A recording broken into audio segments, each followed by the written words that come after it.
দাম্পত্য জীবনে যত কষ্ট হয়, ধৈর্য ধারণ করে যদি সম্পর্কটাকে টিকিয়ে রাখা যায়, তার সুফল মানুষ পায়। কিন্তু শয়তান আমাদেরকে উস্কে দেয়।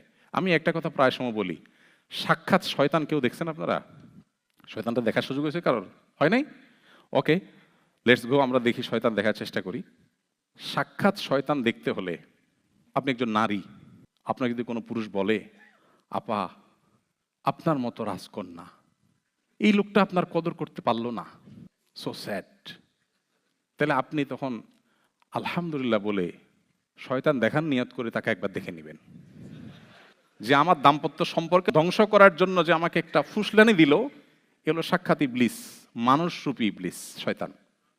ফার্ম দেওয়া, রাইট, সঠিক বলেছেন। একইভাবে কোনো পুরুষকে যদি অন্য কোনো মহিলা বা অন্য কেউ এসে বলে, ভাই আপনার মতো রাজপুত্র কি না মেয়ে পাইতেন আপনার জীবনে, ইস কেমনে কাটাই দিলেন আপনি জীবনটা, তাইলে আপনিও শয়তান দেখার নিয়ত করে বিসমিল্লাহ বলে একবার দেখে নেবেন। কারণ হলে হাদিসে আসছে, নবী সাল্লাল্লাহু আলাইহি ওয়াসাল্লাম বলেছেন, কোনো অপরাধ, দেখেন নবী সাল্লাল্লাহু আলাইহি ওয়াসাল্লামের কথাগুলো খুব সাধারণ কোনো কথা না, সিগনিফিক্যান্ট ইন্ডিকেট আমাদেরকে করে। নবী সাল্লাল্লাহু আলাইহি ওয়াসাল্লাম বলেছেন, কোনো অপরাধে ইবলিস এত খুশি হয় না যত খুশি হয় কোনো স্বামীর সাথে তার স্ত্রীর যখন বিচ্ছেদ হয়ে যায়। এতে সহিহ মুসলিমের হাদিস আপনারা শুনেছেন নিশ্চয়ই, ইবলিস তার সিংহাসন পানির উপরে স্থাপন করে এবং একজন শয়তান অপরাধ করে এসে বলে, আমি আজকে অমুকরে দিয়ে খুন করাইছি। শয়তান বলে ওয়েল, তবে খুব বেশি অ্যাপ্রিসিয়েট করে না। আরেকজন এসে বলে, আমি একজনকে জীবনে মদ খাই না, আজকে তারে আমি মদ খাওয়াইছি। আরেকজন এসে বলে, আমি আরেকটা কাজ করাইছি, গিবত করাইছি, কারো হক মেরে খাওয়াইছি, ইত্যাদি ইত্যাদি। একজন এসে যখন বলে, আমি একটা দাম্পত্য সম্পর্ককে ভেঙে দিয়েছি আজ, শয়তান তখন বলে, তুমি সবচেয়ে বড় কাজ করেছো।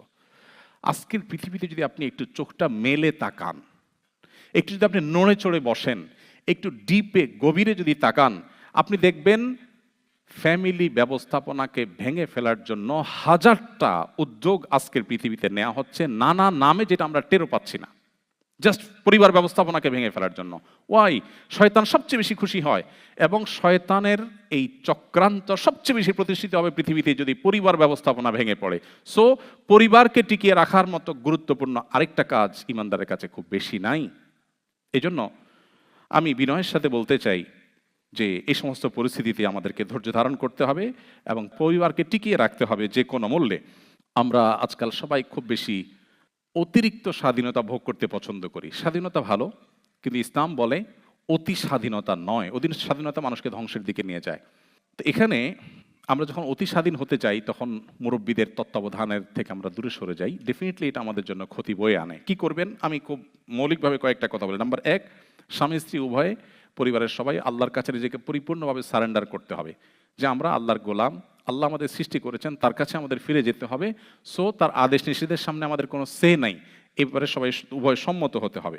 2 নম্বর হলো, আপনার পরিবারকে ধ্বংস করার জন্য, ভাঙার জন্য আজকের পৃথিবীতে যত আয়োজন আছে সেগুলো আপনাকে ডিপলি স্টাডি করতে হবে এবং যে কোনো মূল্যে সেগুলো থেকে নিজেকে সেভ করার জন্য উদ্যোগী হতে হবে। নাম্বার 3, আপনার ফ্যামিলিতে যে মানুষটা তুলনামূলক একটু বিচক্ষণ, যিনি উভয় পক্ষের কথা শুনে আপনাদের মধ্যে মনোমালিন্য দূর করার জন্য সবচেয়ে কার্যকরী উদ্যোগ নিতে পারবে, এরকম কাউকে আপনি আপনার অ্যাজ এ উপদেষ্টা আপনারা রাখেন উভয় মিলে, এবং কিছু হলে তার শরণাপন্ন হবেন এবং তার সাথে পরামর্শ করে আগাবেন।